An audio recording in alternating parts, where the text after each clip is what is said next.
expressed on the following program are those of the host and not necessarily those of staff, management, or ownership. Phoenix.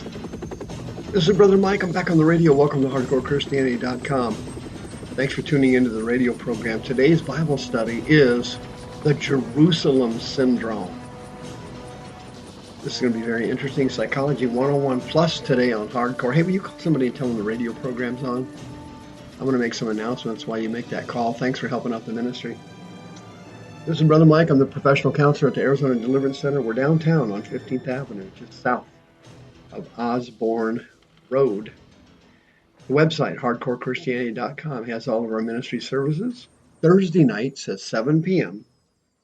Healing rooms. Here's what you do. Find somebody who needs healing or deliverance. Bring them to the Deliverance Center, 7 o'clock Thursday night. Come in the front door, hang a right, go down to the small sanctuary, find a seat, and fill out a couple of forms. You'll be taken in for private prayer. It's that simple, nothing to it. We have a tremendously high percentage of people that are healed on Thursday nights at the healing room. So the probability is God's going to heal you. Friday nights, my teaching service, my radio listeners, 7 p.m., 6 p.m. Pacific in California, 9 p.m. on the East Coast.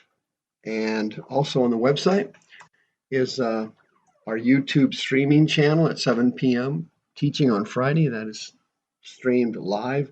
The healing and deliverance service is also streamed live.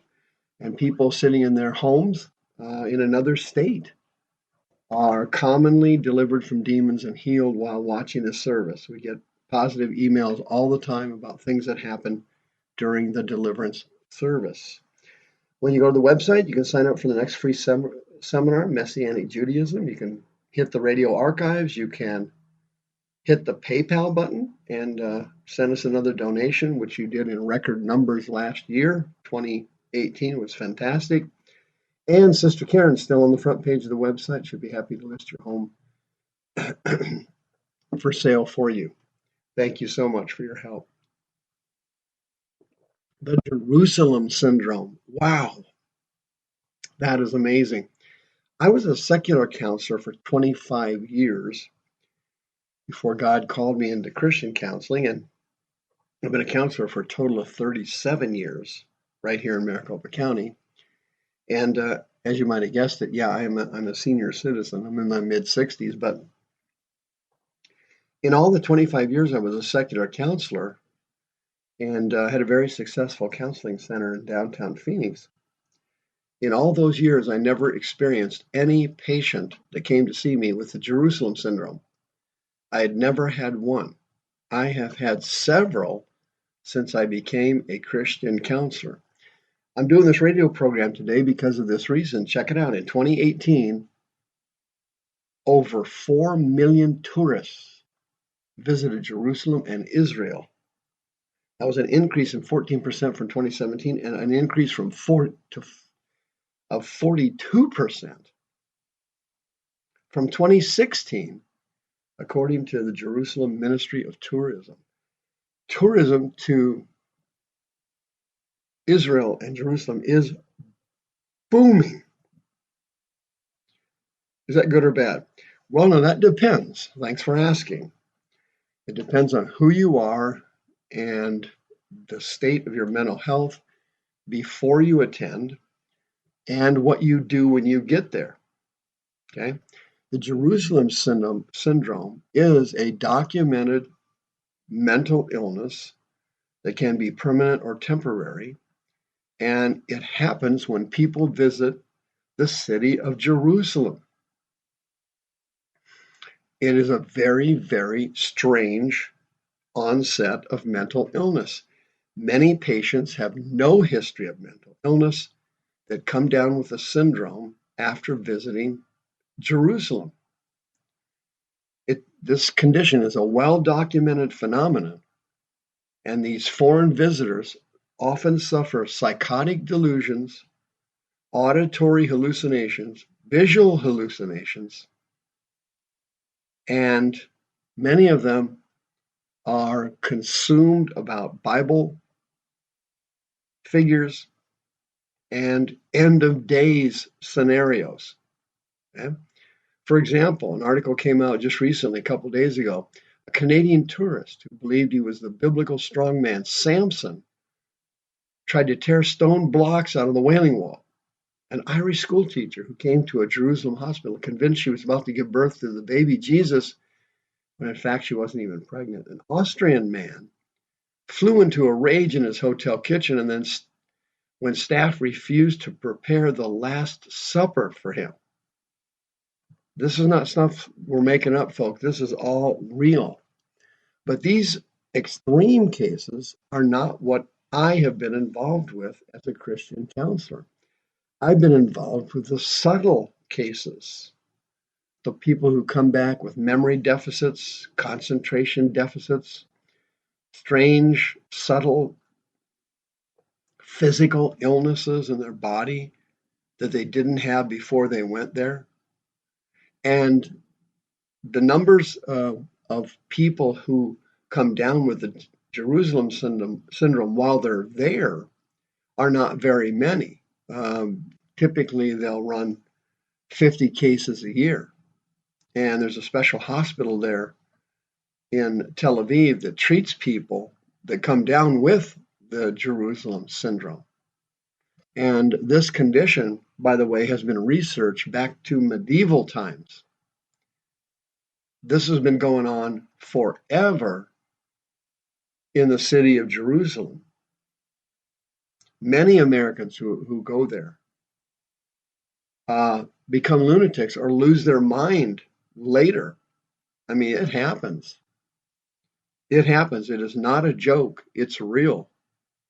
It's not a joke. It is real. The problem is nobody knows exactly what causes it. Some people who do not have pre-existing religious delusions or mental illnesses come down with this syndrome, and nobody knows why. Well, fortunately for everybody concerned, I do know why.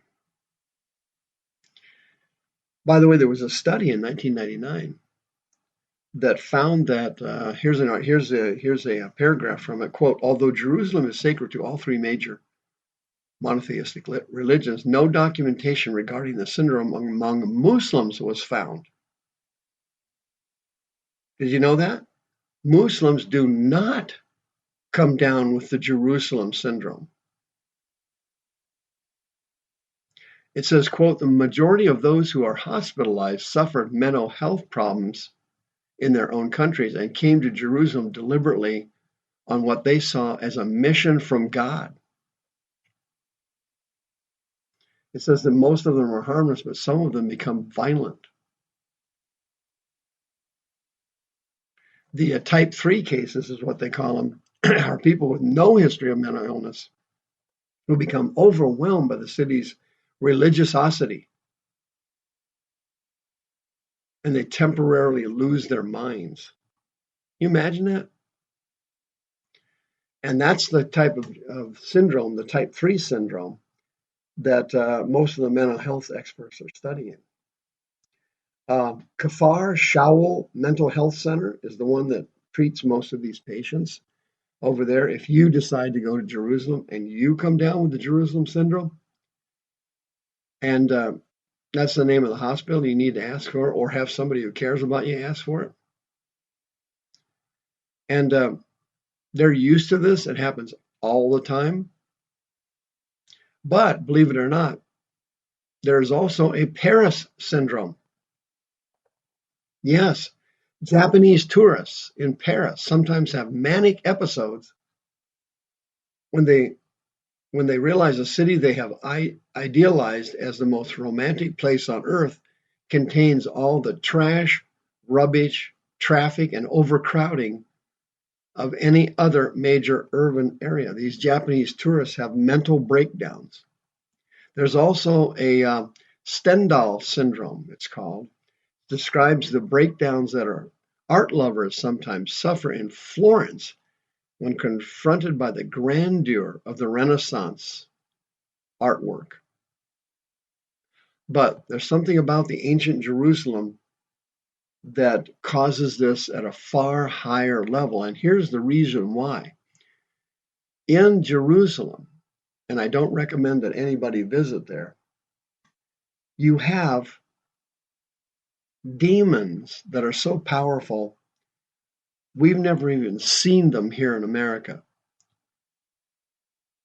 Islam is a religion that contains powerful demons and vast levels of spirits of murder and spirits of death. The Orthodox Church is huge in Jerusalem. Roman Catholicism, sponsored by the Vatican, is huge in Jerusalem. And as you know, Roman Catholicism has numerous satanic doctrines and massive worldwide problems with pedophilia, child rape, and child abuse. In addition, Judaism is huge in Jerusalem, as you might have guessed. Oh, that's deep, Brother Mike. Judaism has powerful familiar spirits in it. When you combine all the different Christian religions involved in Jerusalem, and you add to that Islam and Judaism, and you add to that the historical insanity of that city, the wars, the murders, the deaths, the curses that have been heaped on that city, you can see why familiar spirits would have virtually complete control of the area. The patients that I've seen over the years that have the Jerusalem syndrome is usually a much milder form of it. They're sitting in the hotel room and they're getting weird dreams. They start having nightmares. They hear strange noises in the hotel rooms. That's easy to figure because people heavily infected with demons were already in those rooms prior to you going there. If you have the Jerusalem syndrome, you went to Israel or Jerusalem and you came back and something was off, you weren't feeling quite right, and you're a born-again Christian, you have the ability to get free counseling services. The Arizona Deliverance Center, 602-636-5800. The Jerusalem syndrome is going to continue to accelerate because tourism is at record levels now in Israel. 602-636-5800.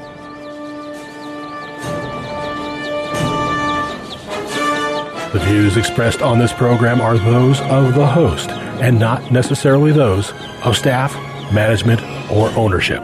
This program was sponsored by Michael W. Smith.